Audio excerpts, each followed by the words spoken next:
Nós estamos na quarta e última semana em cima de uma série que fala sobre o que é ser um discípulo de Jesus. Termos que muitas vezes na palavra eles entendiam claramente dentro de um contexto, viraram outras coisas para nós. Praticamente a pessoa hoje em dia não consegue falar discípulo sem... Em seguida ele começa a falar discipulado. Discípulo, aí começa a falar discipulado. E na realidade são duas coisas importantes e não são a mesma coisa. Esse é o ponto muito chave para uma reconstrução em nossas vidas de quem Deus nos chama para ser e para Deus poder fazer através de nós e através de você o que Ele quer fazer. Então, discipulado é um processo que Jesus usou de chamar fazer discípulos, onde ajudamos a pessoa que veio para o Senhor, que aceitou Jesus, e ele vira discípulo. Uma coisa que temos que deixar claro, a pessoa não só precisa reconhecer, dizer, eu aceito Cristo como Salvador, e ir na frente fazer uma oração, dizer, agora eu aceito, pedir perdão dos meus pecados do Senhor Jesus. Mas se ele não acompanhar isso com a virada na sua vida de identidade e de uma vida onde ele diz, agora eu sou um discípulo do Senhor, então ele não realmente completou o processo de Deus. Porque para Jesus você não era dele se você não fosse discípulo dele. Então, discípulo para ele significava alguém que a nível natural e secular, vamos dizer, o termo era muito usado, não era um estagiário.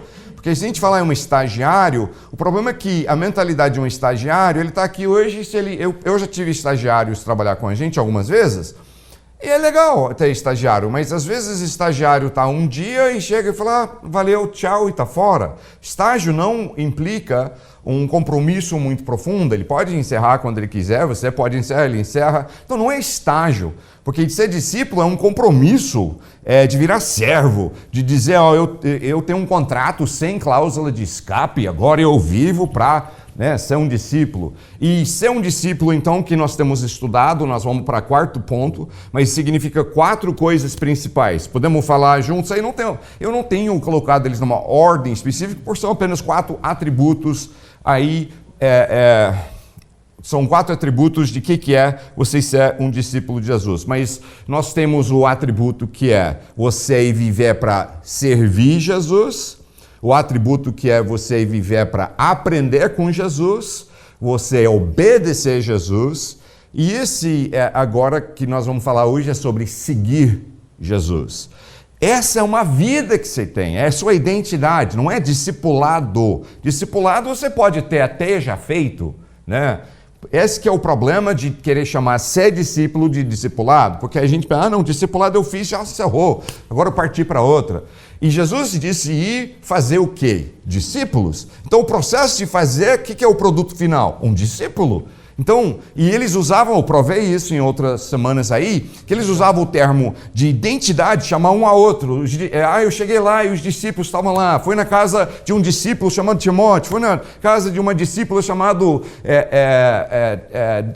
Dorcas, né? Fui encontrar com os discípulos na cidade de tal. Era a identidade deles. Por que isso é tão importante? Porque mudará a sua vida para o melhor. Quando você abraça essa identidade, é que você começa a crescer de verdade, que você começa a ver a presença de Deus operando de verdade, você começa a ver a glória de Deus na sua casa de verdade, e você começa a ver Deus fazendo coisas tremendas na sua vida, como Ele quer. Então, essa é a plataforma de bênção. Isso por que é tão importante? Eu não estou só falando de algo para ser um peso, um dever, não, pelo contrário, estamos falando de algo que vai te libertar para fazer grandes coisas para Deus, para ser feliz no meio a qualquer problema, até paz no meio do momento mais gerador de ansiedade. Você não entra nessa, porque você, sendo discípulo, você tem alicerce. A tempestade vem e não te derruba. Quem é discípulo vive com um propósito, tem um objetivo na vida, tá? Então hoje vamos em cima da questão, eu chamo essa mensagem de hoje de siga quem sabe aonde está indo. Jesus uma vez fala, né, que ele fala sobre os mestres da lei, que eles são guias cegos, tá? Então eles não sabem onde estão indo, são guias cegos né, e batem nas coisas e caem em buraco. Então, Jesus mesmo deixa claro que o lance de seguir, você tem que seguir alguém que sabe aonde está indo, né, tem um propósito, e ao seguir você adquire aquele mesmo propósito. Eu quero te mostrar rapidinho umas passagens aqui que mostram o que era esse lance para Jesus te seguir, como funcionava. Lucas capítulo 5, versículos 27 e 28, se quiser puxar aí para ver, diz o seguinte, Lucas 5, 27 e 28. Depois disso, Jesus saiu e viu um publicano chamado Levi, sentado na coletoria, e disse-lhe, siga-me. E Levi disse, beleza, Senhor, daqui a uma semana encerro todas as minhas coisas, deixo o meu trabalho na mão de outro, deixo minha casa tudo em ordem e vou te seguir. Eu estou lendo certo? Não. Eu li errado? O que está escrito? Ele disse assim, Jesus disse-lhe, siga-me. Levi levantou-se, deixou tudo e o seguiu. Na hora, gente, na hora, radical, ele levanta, deixa o dinheiro. O que é o tudo? Amém. Dinheiro. Amém. Ele deixou o dinheiro, da qual uma parte é dele. Ele tem uma porcentagem dos impostos que ele coleta, isso é grande birra. Os judeus têm muita birra com o publicano, ou quem coleta impostos, por dois motivos. Primeiro, ele está incluído com o Império Romano contra o povo judeu, eles têm raiva disso, então eles vejam o cara como uma espécie de traidor. Segundo, a maioria deles eram corruptos. Então ele tacava imposto extra, e você fala, eu não devo isso tudo. Fala, quer brigar? Então vamos brigar. Quer brigar sobre o valor que eu estou cobrando? Beleza, eu mando um soldado romano, vai te levar preso. Gostou da briga? Essa é a briga. Né? Eles usavam força para corromper e roubar as pessoas. Então, esse não é um cara bem visto na sociedade. Pelo contrário, tem uma passagem que fala mais desse, né? A passagem fala depois mais sobre isso aí, que ele vai e ele faz um jantar na casa dele, chama um monte de outros amigos dele, publicanos e turma assim, e Jesus vai lá e ministra, e os mestres da lei criticam, falam, ai Jesus, ficando com publicanos, que coisa horrorosa, que coisa feia, né? Eu não acredito num negócio dessa, essa indignação religiosa, e esse negócio de falar, eu não acredito que você fez um negócio desse, é uma das piores coisas que existe na religiosidade. Nunca deve haver em nosso meio, falando, não acredito num negócio desse, não sei o quê. Né? É um espírito podre isso. Aí Jesus fala, mas aqui, quem é que precisa de um médico? Os saudáveis ou os doentes? Tipo, claro que eu vou na casa dos publicanos, estou ministrando para quem está precisando de mim, quem está precisando de uma vida transformada. E aí você tem o publicano, né? Levi, que também se conhece por Mateus, Jesus chama, ele diz, bora, estou dando tudo agora para servir o Senhor. Você vai ver esse mesmo conceito, agora eu vou te mostrar uma passagem que mostra um fato interessante, com uma doutrina que nós temos, que não era bem assim para eles. Mateus 4, 18 a 22, se quiser dar uma olhada comigo, diz o seguinte, Mateus 4, 18 a 22. Andando à beira do mar da Galileia, Jesus viu dois irmãos, Simão, chamado Pedro, e seu irmão André. Eles estavam lançando redes ao mar, pois eram pescadores. E disse Jesus, siga-me, e eu os farei pescadores de homens. No mesmo instante, todo mundo fala essas duas palavras juntos, três aliás, no mesmo instante. Preste bem atenção nisso. Eles deixaram as suas redes e seguiram. Indo adiante, viu outros dois irmãos, Tiago, filho de Zebedeu, e João, seu irmão. Eles estavam num barco com seu pai, Zebedeu. Né? Acabamos de ver que Tiago é filho de Zebedeu, e olha quem está junto ali é Zebedeu próprio. Está ali pescando com eles. Preparando as suas redes, Jesus os chamou, e eles, deixando imediatamente seu pai e o barco, o seguiram. Agora, João e Tiago deixaram além do barco igual, né? Você tem ali Pedro e André, e eles deixam só o barco. Agora, João e Tiago, eles deixam o barco e mais quem? O pai. Deixaram o pai.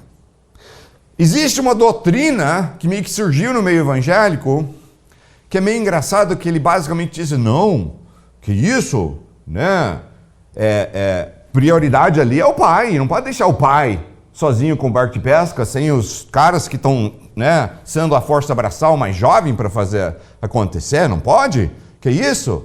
Que horrível. Agora, existe um ponto de equilíbrio aí. Por um lado, Jesus fala a uns mestres da lei, ele fala, vocês são uma vergonha, porque em vez de cuidar dos seus paizinhos velhinhos, né, que estão agora sem poder, tipo assim, o contexto é esse, ele não explicou nesses detalhes, mas o contexto é tipo, seus pais estão velhinhos, não conseguem se sustentar mais, e você que deveria sustentá-los agora, fala, não, eu estou dando minha oferta para Deus e abandono meus pais. Você vê também Jesus na cruz, né, morrendo ali, e ele fala, ele preocupa em a mãezinha dele ser cuidada, ok? Então aqui nós não estamos falando sobre abandonar a sofrimento e miséria, os pais, tá? Mas nós estamos falando sobre prioridade, sim. E para Jesus, a prioridade aqui não era o Zebedeu, era a obra de Deus. Então, se no momento tem um conflito de interesse entre família e as coisas de Deus, nós hoje temos uma tendência na doutrinação que é muito comum por aí, a fazer o quê? Família, e Deus toma o segundo lugar. Aí você fala, poxa, pastor, é porque é muito fácil eu falar isso, você voltar àquela coisa, como eu estou te falando, abandona, né, não cuida da família. Não é isso. Mas em ter um conflito de interesse, Deus tem que tomar primeiro lugar antes da sua família. Jesus era muito claro sobre isso. Ele disse assim, você quer ser meu discípulo? Se você não me amar mais do que seu pai, sua mãe, seu marido, sua esposa, seus filhos, seus irmãos e tudo mais, não pode ser meu discípulo. Então, como é que você concilia as duas coisas? Como meus pais exemplificaram para nós, tá? Meus pais não priorizaram na minha vida meus jogos de beisebol na minha infância e nem meus jogos de futebol americano e outras coisas que eu jogava. Não, primeiro nós temos que nós vamos apoiar filhão, vamos lá, pá. Como eu vejo, né? Eu não estou falando que você não pode ir ver um jogo do seu filho, não é esse o ponto, estou falando aqui de prioridades, né? Meus pais tinham a prioridade que não era meus jogos, para ir lá e sentar e lá, nós apoiamos nosso filho para ele se sentir amado. Não, meu pai inclusive me fazia não fazer várias coisas que eu queria fazer. Por quê? Porque ele falava, você vai junto comigo para colocar Deus em primeiro lugar. Então ele não me excluía, ele me envolvia. Mas a prioridade aqui era, não, vamos trabalhar o ego do Len, meu irmão, e Gary, né, no jogo deles, ou alguma coisa. Não, isso não era a prioridade do meu pai, da minha mãe. A prioridade era servir a Deus. Mas ele falava, agora você vai junto. E, gente, se fosse hoje, meu pai provavelmente teria problemas com a justiça por fazer a gente trabalhar cedo e ajudar ele com um monte de coisa, né? Nós fomos preparar para sermos missionários, para vir no Brasil. Rodamos 1 ano num trailer, morando 5 membros da família num trailerzinho, que a gente rodava de lugar em lugar, parava num lugar, montava o trailer, muitas vezes no estacionamento onde ficava o prédio da igreja, onde íamos ministrar, né? Eu e meu irmão tínhamos que pegar o tubo do esgoto, que era a pior parte, tá? O tubão do esgoto era a pior coisa que você tinha que fazer para montar esse trailer, gente. Diante de Deus e tudo que é bom, o tubo do esgoto era a praga da coisa, né? Eu imagino que talvez para você não seja, né? Você ama pegar em tubo com resíduozinho de esgoto ali, né? Mas eu não gostava não. Quem aqui gosta? Diga amém. Mas ninguém? Que isso? Quem não gostaria de ter que pegar em tubo de esgoto, falar amém? Amém. Ué, 3 pessoas, então o resto gosta? Quem não gostaria de pegar em tubo de esgoto, fala amém. Amém. Pronto, estamos juntos aí. E nós tínhamos que pegar aquele tubo de esgoto, puxar lá de dentro, ligar, ir lá no ponto de esgoto e enfiar ali.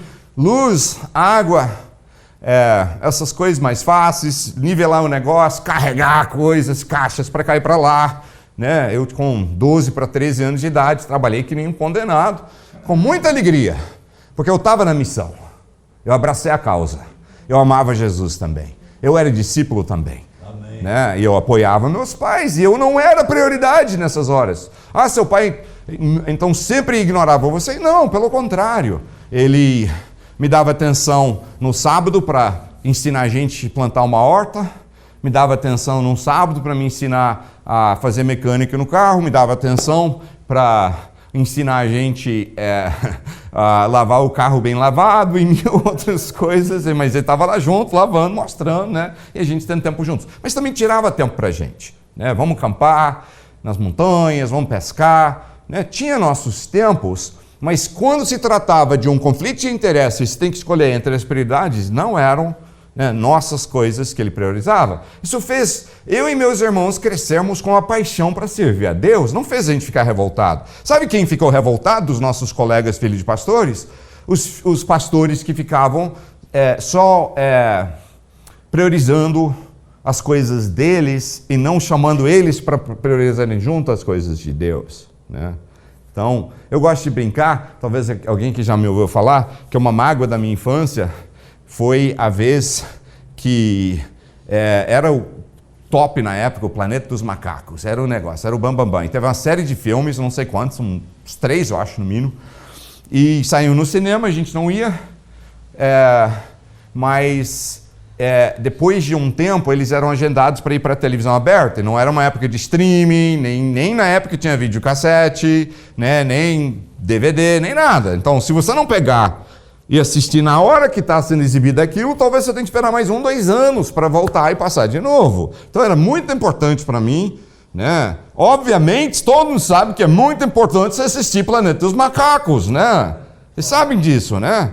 E era muito importante para mim. Eu falei, pai, assim, eu tinha o bottom na época eu acho que eu estava ganhando na nossa igreja de quem nunca tinha faltado a escola dominical. Você ganhava um bote, tinha 1 ano sem nunca faltar, depois mais um, eu estava ganhando aquele ali, então não faltava nada, tá? Não faltava mesmo. Mas eu falei, pai, o senhor sabe que eu sempre estou aí, mas hoje, era culto de quarta-noite, eu falei, hoje, o senhor me deixa ficar em casa para ver o Planeta dos Macacos? Ele falou, não, filho, as coisas de Deus primeiro. Né? Fiquei magoado para o bem. Na hora eu fiquei chateado. Mas aquilo me mostrou a prioridade, eu aprendi com aquilo, foi bom para mim, eu aprendi e falei, as coisas de Deus primeiro, Planeta dos Macacos segundo, essa é a ordem, tá? Todo mundo fala aí, coisas de Deus primeiro, Planeta dos Macacos segundo. Pronto, entenderam a prioridade das coisas. Então, assim, esses dois deixam o pai no barco. O pai passou fome, morreu de fome? Certamente não. Certamente Deus cuidou do pai também, porque quando você honra a Deus, Ele honra você, tá? Quando você põe Ele em primeiro lugar, Ele honra você. Certamente um primo deles ou alguém foi lá ajudar o pai e o pai continuou pescando normal, né? E ninguém sofreu por causa daquilo, porque quando nós cuidamos de Deus, Ele cuida de nós. Agora, eu quero te mostrar que quando Deus chama para segui-lo, é radical, tá? É um chamado radical. E é o que a gente está vendo aqui, larga tudo imediato, Deus primeiro, sempre, mas nada antes de Deus, eu que estou seguindo, tá? Uma história de Elias com Eliseu. Deus fala com Elias que ele vai ungir 3 pessoas, 2 reis, e um deles vai ser seu sucessor, um cara chamado Eliseu. Deus fala com ele. Ele pega Eliseu arando. Eliseu é um fazendeiro, tinha que ser muito forte, porque ele está arando com, né, vários juntos de boi ali, e ele está arando, Elias vem, ele tira a capa, isso tinha um valor simbólico para eles, né? Ele tira a capa, faz favor, aí você está lá, segura lá, você está arando, segura no arado ali, aí ele chega lá e faz assim, Ixi, o ruim é que coube nele, vai querer minha jaqueta agora, né? Ele tinha achado bonito, né? Ele achou bonito também, né? Eu vou orar sobre o assunto, tá?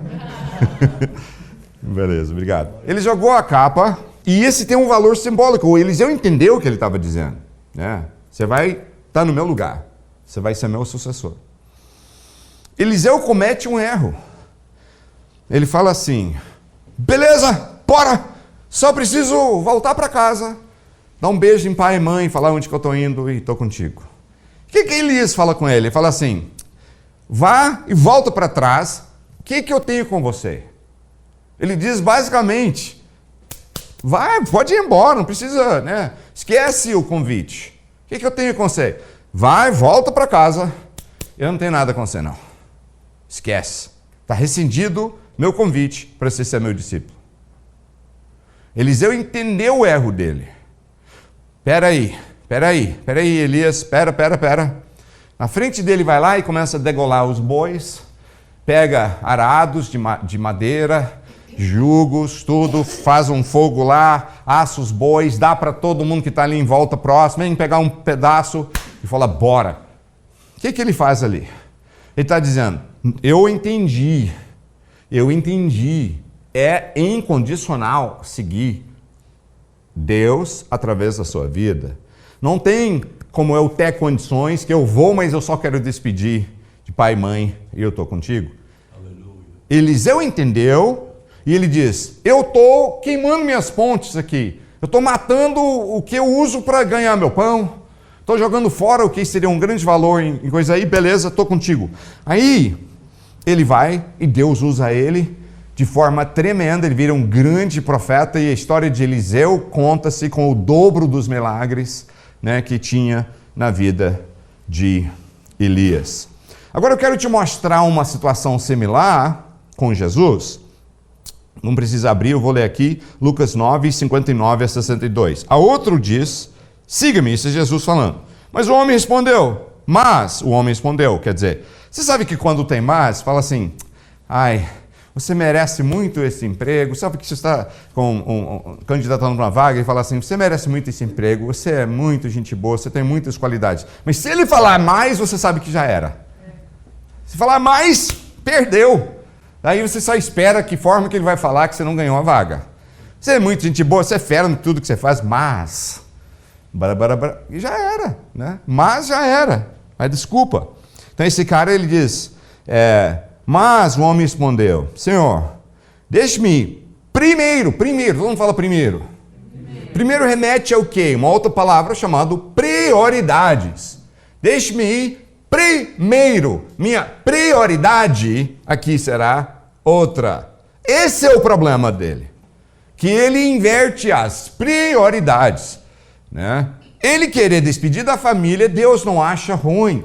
Ele querer o próximo, que nós vamos ler aqui agora, querer enterrar o pai, não é ruim. A questão, voltamos ao assunto de prioridades e seguir Jesus de forma incondicional. Então ele diz assim, Jesus lhes diz, deixe que os mortos, esse primeiro é sepultar o pai, o próximo é despedir. Deixe que os mortos sepultam seus próprios mortos, você, porém, vá e proclame o reino de Deus. Ainda outro diz...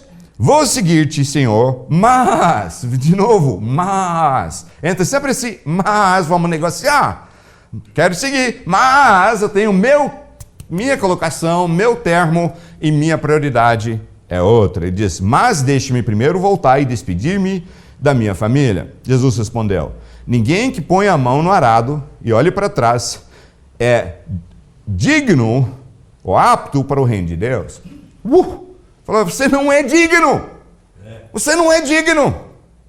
A história dele está dizendo, você não está, nesse momento, sendo apto ou digno para o reino de Deus. Por quê? Porque você quer negociar termos, você quer misturar as prioridades e tudo mais. Meus irmãos, o que nós precisamos entender é uma coisa. Seguir Jesus significa Ele que manda. Eu vou onde Ele vai. Faço o que Ele quiser, não o que eu quiser. Infelizmente, tem sido ministrado um evangelho que diz, vem para Jesus e Jesus vai te dar o que você quer. Vem para Jesus e Jesus vai fazer as coisas como você sonha. Vem para Jesus e Jesus vai ser o seu gênio da garrafa pessoal. Esfrega, fala, eu quero 1, 2, 3, né? E ele vai, beleza, se tiver fé, tá, beleza, me pediu, pronto. Não é assim, gente. Jesus nos chama para seguir ele. O que é implícito em seguir alguém? Bem, em primeiro lugar, nós precisamos seguir quem sabe onde está indo. Mas essa é a questão. Você seguir você mesmo, você está seguindo um guia cego. Aí que está. Você seguir suas vontades, seu ego e seus projetos é que você está seguindo um guia cego. Porque você mesmo, eu mesmo sou cego. Meus desejos da minha alma são desejos baseados em egoísmo e propósitos meus e não os de Deus. Fala, que chato essa mensagem. Não é chato, sabe por quê? Porque é um segredo de você ser verdadeiramente feliz, abençoado, próspero no sentido bíblico verdadeiro e alguém que vive vida com abundância. Quer ter a vida com abundância? O caminho então não é vir e pedir Deus para abençoar o que você quer. O caminho é vir e falar, esquece o que eu quero, morro para mim, entrego tudo, serei seu discípulo e eu vou seguir o Senhor. Nós criamos um tipo de cristianismo, tipo um restaurante, tá? A analogia certa é tipo assim, a igreja local é um restaurante. O pastor é ora o garçom e ora o chefe de cozinha, tá? Depende do momento. Nós vamos lá e nós sentamos no restaurante e falei, eu sou cliente aqui, tá? Então, eu quero rápido minhas coisas, na hora que eu quero e o que eu quiser. Me vê aqui uma dose de prosperidade aqui, ó. Quero isso aqui, ó.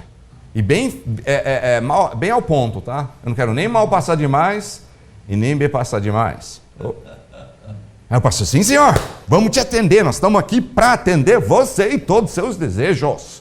E ele corre, busca lá e tá, e você começa a cortar, falando, volta aqui. Que isso? Eu sou quem paga teu salário, tá? Eu disse que eu quero o meu filé ao ponto. E o que você me traz? Eu nem acho que isso é filé mignon, eu tô achando que seja talvez uma fraldinha. E outra coisa, está muito passado. Não é o jeito que eu quero, vai lá e me pega um outro. Falo, sim senhor, o senhor que sabe, deixa eu te atender. E corre lá, e volta daqui a pouco. E assim vai.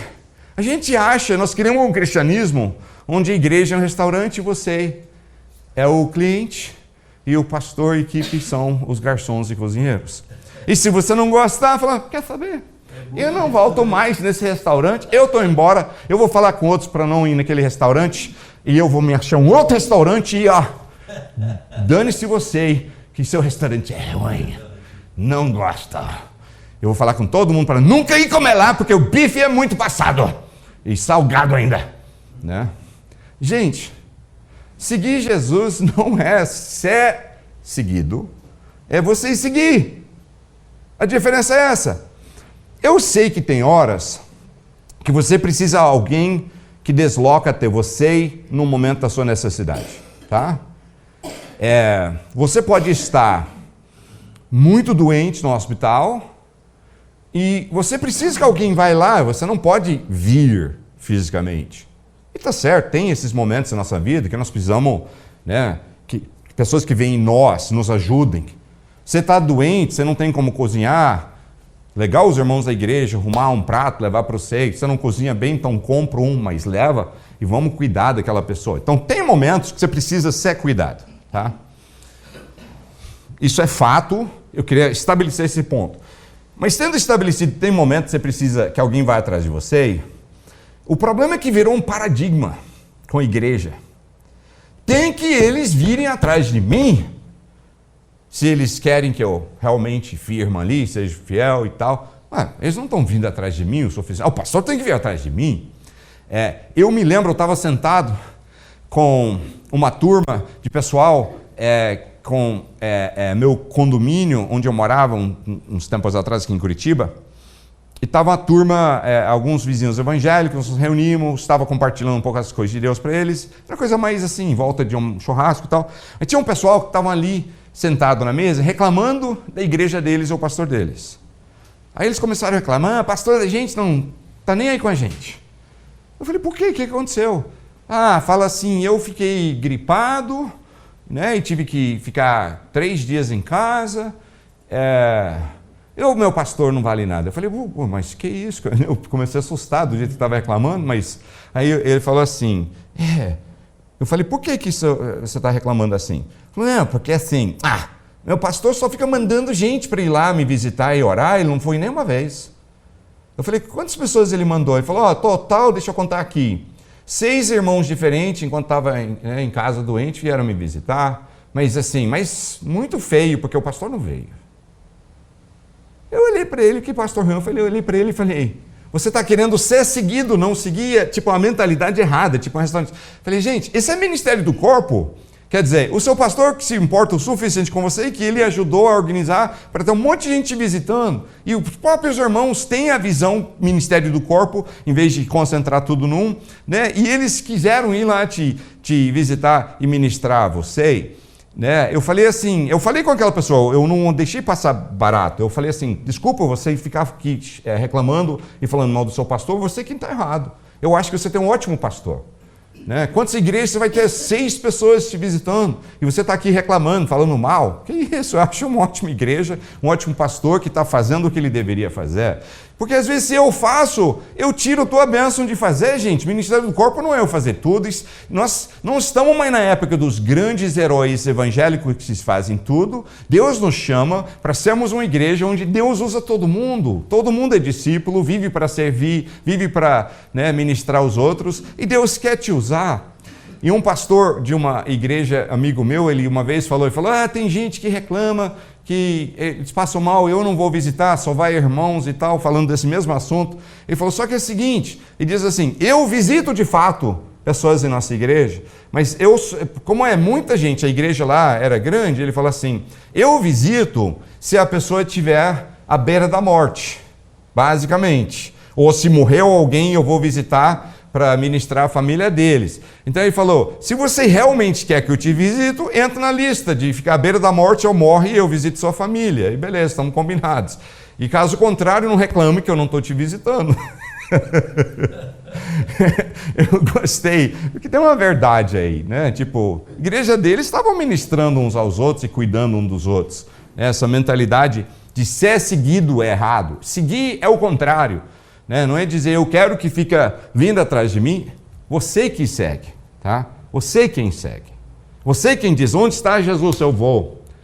Onde está o Senhor? Lá vou eu. O que Deus quer que eu faça? Lá vou eu. Você quem segue o Senhor. Agora, eu quero te mostrar que até tua carreira, você tem que entender que tem uma prioridade maior do que até sua carreira. Mateus 6,31 diz, portanto não se preocupam, dizendo, que vamos comer, ou que vamos beber, ou que vamos vestir, pois os pagãos que correm atrás dessas coisas, mas o Pai Celestial sabe que vocês precisam delas.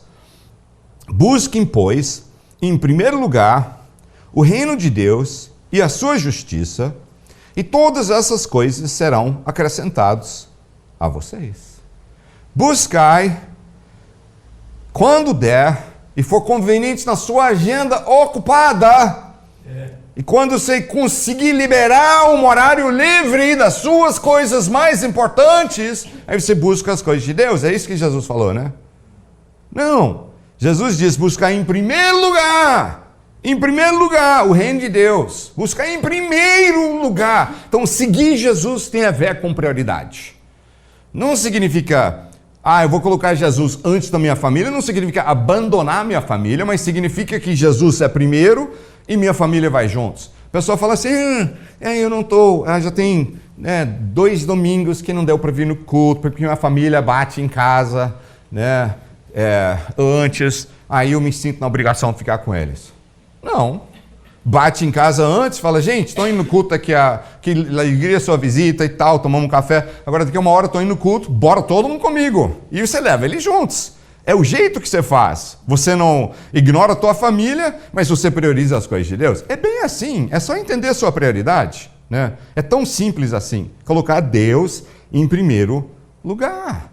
Colocar Deus antes da tua carreira, porque esse aqui sobre correr atrás, de o que vamos comer, beber, vestir e tal, ele está falando sobre uma preocupação em fazer dinheiro. Não é errado, e tem muitas passagens bíblicas que falam sobre você fazer uma boa gestão das suas finanças, né? Você entender sobre suas finanças. Se Deus quiser, em breve estarei ministrando o seminário tão prometido, mas que a pandemia atrapalhou, da gente puder terminar de passar sobre segredos financeiros da Bíblia para te ensinar sobre finanças.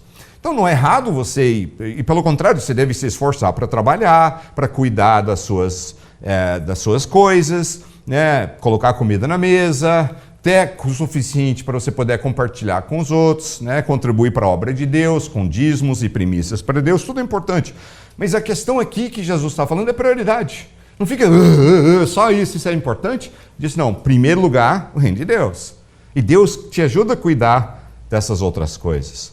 Significa uma coisa que eu gosto de falar, a tua carreira é ganha-pão, não é seu propósito de vida.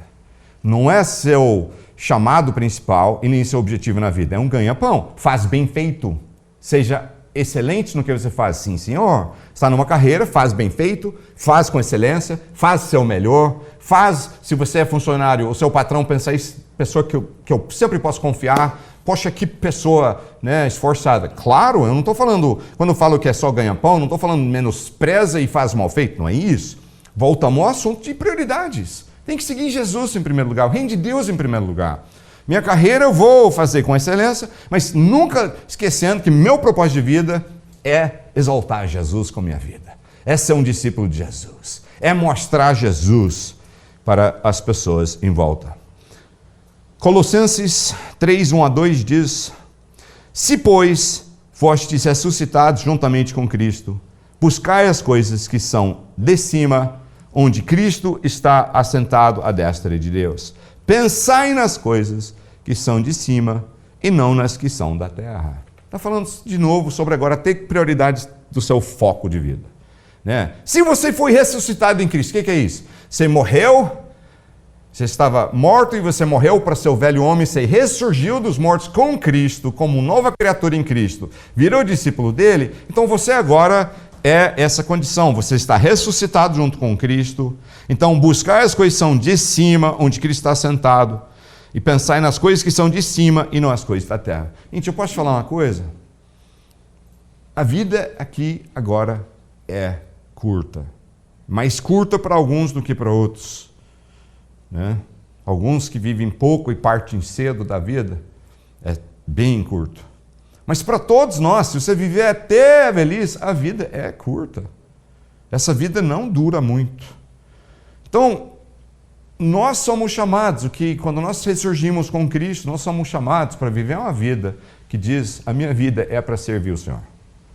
Minha vida é para servir o Senhor.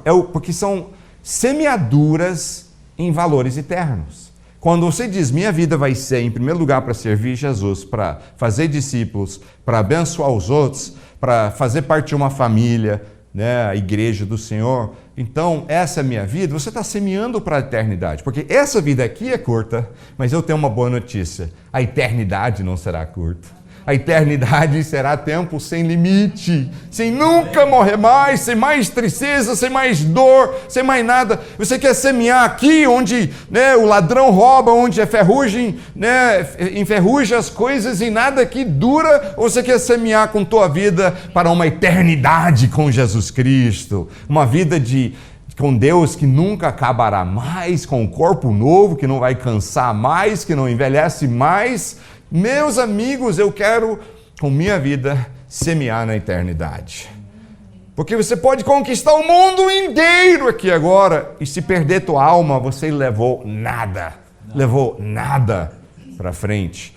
Então tem que pensar nisso agora. Pensa nas coisas eternas, as coisas de cima, e não fica com a vida só em cima das coisas aqui agora. Lembra sempre, todo dia levanta e fala, Jesus, quero te servir hoje, quero te obedecer hoje, que nós falamos semana passada, mas também eu quero te seguir, Senhor.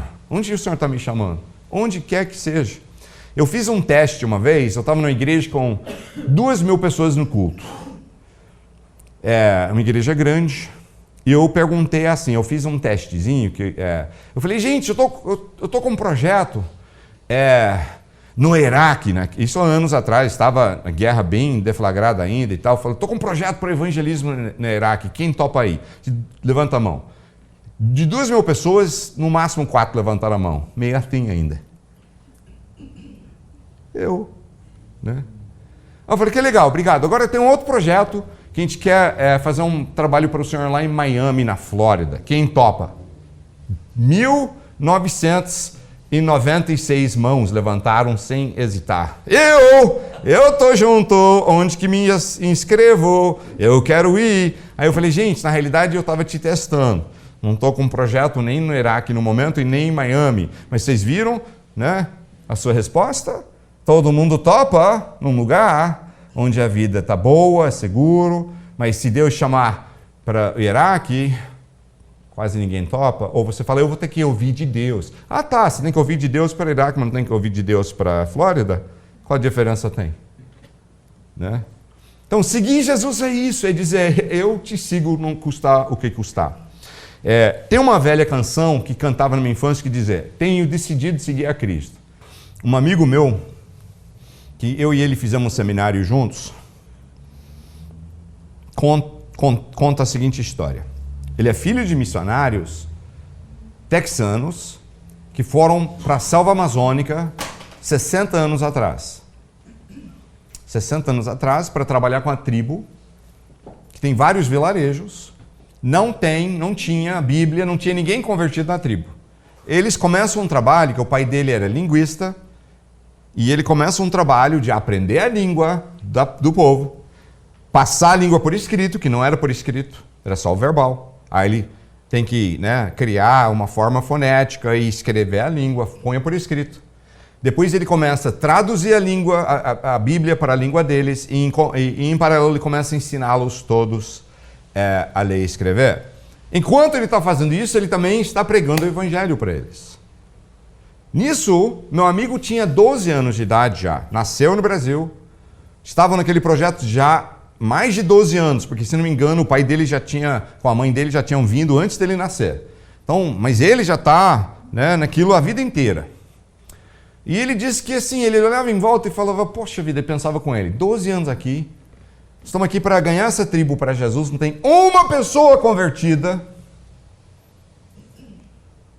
E tá ruim demais essa vida, não tá com nada. Ele disse que um dia que foi assim, a gota d'água, sabe aquele dia que a gota d'água, tipo as coisas, mais uma coisinha acontece, né, explode. E disse que ele teve um dia assim. O dia começou mal, porque ele gostava muito de futebol, e ele tinha um time favorito, não lembro qual, não vou falar para vocês não ficarem falando que esse é ruim, o meu é melhor, né? E não entramos em desunião aqui agora. Mas ele tinha seu time favorito, e ele escutava a narração do jogo através de rádio ondas curtas, lá no vilarejo. Só que esse dia, a rádio ondas curtas dele estava pifado. E era o dia de tipo um campeonato, que o time dele estava jogando, ele queria muito ouvir e não dava. Esse dia a mãe dele estava doente e o pai dele que teve que fazer a janta. Ele disse que o pai dele cozinhava, né, piores coisas da face da terra. Era quase um veneno de tão ruim.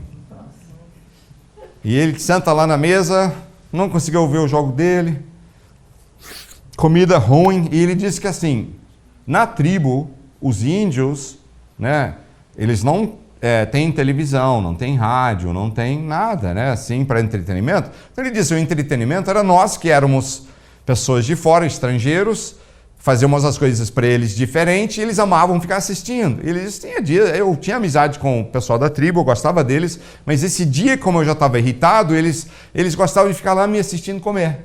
Ficava tudo em volta assim, porque, né, ele disse que estava irritado demais. Então eu falei, gente, para de ficar me insistindo o tempo todo quando estou comendo. Então, e ele come, termina, aí ele diz que aí o pai dele chama a família para um devocional, e ele no devocional falou, nós vamos cantar a canção, tenho decidido seguir a Cristo. Não volta atrás, não volta atrás. Aí ele canta lá e ele está pensando, que decidido e não sei o quê, isso aqui está valendo nada não. Nós estamos aqui há 12 anos, sem fruto nenhum, sem nada para mostrar pelo nosso esforço que estamos fazendo aqui, pela causa do Evangelho, eu vivendo num lugar que eu não tenho nada das coisas que eu gosto. E ele ficou revoltado, mas ele disse que o Espírito Santo começou a falar com ele: para com isso, eu te chamo a me seguir. E ele disse que ele ficou quebrantado ali, chorou e falou: tá bom, Senhor, eu topo te seguir, custar o que custar, o preço que for. Ele diz: pula anos para frente, e aquela tribo, cada vilarejo tem uma igreja bombando, um monte de pastores levantados no meio dos líderes lá na tribo, viraram pastores, e é uma tribo onde a mais da metade do pessoal exaltam Jesus Cristo como Senhor e Salvador, e Deus operou grandemente naquele lugar. Mas custou pagar o preço de seguir Cristo, para ver a transformação de Deus lá naquela tribo. Gente, Jesus disse o seguinte, numa hora está falando com Pedro, Pedro fala assim, em Marcos 10. Então Pedro começou a dizer-lhe: nós deixamos tudo para seguir-te. Respondeu Jesus: digo a verdade, ninguém que tenha deixado coisas, casa, irmãos, irmãs, mãe, pai, filhos ou campos, por causa de mim e do Evangelho, deixará de receber 100 vezes mais, já no tempo presente, casas, irmãos, irmãs, mães, filhos e campos, e com eles perseguição, e na vida futura, a vida eterna. Pedro falou: gente, Jesus, deixamos tudo para te seguir. Ele falou: mas vocês já nessa vida vão ter uma família de Deus, onde você terá casas onde for, e campos e coisas, porque é a sua família. E, gente, é verdade. Eu já estive em lugares mundo afora, assim, eu estive, já contei isso algumas vezes, mas estive no Iraque, no meio da guerra contra Saddam Hussein, já estive em lugares muito perigosos, muitas vezes, e é incrível como que eu vou e tenho família. Você chega lá e o pessoal morre por você, são sua família, te recebem na casa deles, te dão o melhor da comida, né, te tratam com carinho e amor, porque são meus irmãos e irmãs em Cristo. Então, assim, você tem decidido seguir a Cristo, vale alguma coisa? Jesus está dizendo: vale tudo. Vale como mais nada. É o que vale a pena. É o que te dará uma vida abundante, feliz e abençoada. Nenhuma outra coisa vai te satisfazer nessa vida, exceto seguir Jesus. Nada. Você olha para esse pessoal, quem é rico, e fala: não, mas eles estão felizes. Engano seu. Se não estão seguindo Jesus, você pode ser rico e seguir Jesus, sim, quando você prioriza as coisas de Deus. Mas se não tem Jesus, riqueza não traz felicidade para ninguém. Fama, hoje em dia, virou quase uma religião, né? Hoje, fama é o negócio. Eu quero seguidores, eu quero ser conhecido, eu quero ser famoso. Gente, fama não te traz felicidade. Melhor carreira da face da terra não te traz felicidade. Tem uma coisa só que vai te trazer felicidade, vai te trazer contentamento, vai te fazer levantar de manhã dizendo: essa vida está valendo a pena. E é seguir o Senhor Jesus Cristo. Mas nada é igual. Mas nada é igual. Que nós abracemos o chamado de dizer: eu topo seguir Jesus com tudo que eu tenho. Eu quero te seguir com tudo que eu tenho. Jesus nos chama hoje dizendo: amém, me segue. Como ele vinha e dizia: me segue.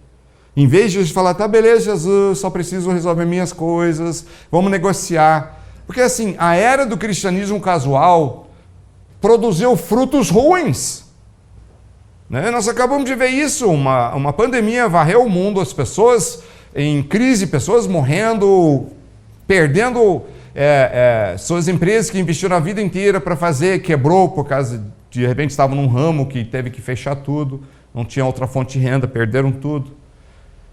Aí vimos uma época em que foi ruim para todos os lados, mas o evangelho casual fez um monte de gente olhar em volta e falar: peraí, eu pensei que se eu estivesse seguindo Jesus, eu sempre ia só ter, né, tudo fácil e não sei o quê, e uma mensagem errada do evangelho casual que não produz frutos. Ou você tem gente que estava cheio do Espírito, pagando o preço para seguir Jesus, com a alicerce de Jesus na sua vida, né, que chega a tempestade e fala: a tempestade é ruim, mas a gente supera. E passou a tempestade e cadê eles? Firme e forte. Muitos de vocês estão aqui hoje porque vocês querem colocar Jesus em primeiro lugar. Amém. Mas nós precisamos fazer um processo de ponderar as coisas em nossas vidas. Ponderar, falar assim, olha, em tese eu quero Jesus em primeiro lugar, mas eu estou mesmo colocando? Eu estou mesmo vivendo isso? E deixa o Espírito Santo te mostrar o que precisa mudar na sua vida. O que precisa mudar na minha. Né? Pregação não é só para você, né? Quando Deus fala, Ele está falando com todos nós, não tem ninguém isento. O que eu preciso mudar para seguir melhor Jesus hoje? Com certeza tem coisas na minha vida que eu preciso melhorar. Eu sigo Jesus, já fiz muito sacrifício para Jesus, mas a vida não é em cima só do passado. A gente aprende do passado, constrói um alicerce com o passado, mas a vida é hoje. Estou seguindo Jesus como Jesus quer hoje? Você está? É a pergunta que o Espírito Santo nos faz hoje. Como podemos, de forma quebrantada, vir? E o altar não é esse espaço aqui, mas existe um altar na Nova Aliança, que é a cruz. O altar na Nova Aliança é um lugar de renúncia. É um lugar de dizer, eu entrego. Verdade. Mas Jesus está dizendo, tudo que você entrega receberá muito mais de volta. Compensa, gente. Compensa entregar tudo e seguir Jesus. O que você recebe de volta não compara com aquilo que você entrega. Isso que é a beleza do Evangelho do Senhor Jesus. Vamos fazer uma oração. Vamos pedir a Deus, perguntar ao Espírito Santo, Espírito de Deus, onde que eu poderia mudar para te seguir mais, te seguir melhor, entregar mesmo, onde que eu ainda estou segurando coisas na minha vida para mim, e o que eu posso de fato entregar para ti, Senhor. Vamos fazer uma oração aí. Começa a falar com Deus. Espírito de Deus, fala com cada um de nós aqui agora. Como podemos seguir-te com tudo que nós temos? Como podemos seguir-te de uma maneira que faz as pessoas em volta de nós se enxergarem em Jesus e desejarem seguir Jesus também?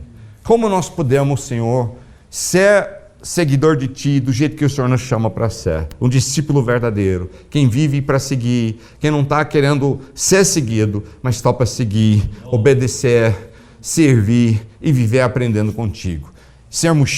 Queremos ser cheios do Espírito Santo. Quebranta nossos corações, tira qualquer ponto de orgulho, qualquer ponto onde a gente acha que estamos autossuficientes e nos traz aquele momento de verdadeiro quebrantamento, onde nós colocamos nossas vidas totalmente no Teu altar, Senhor.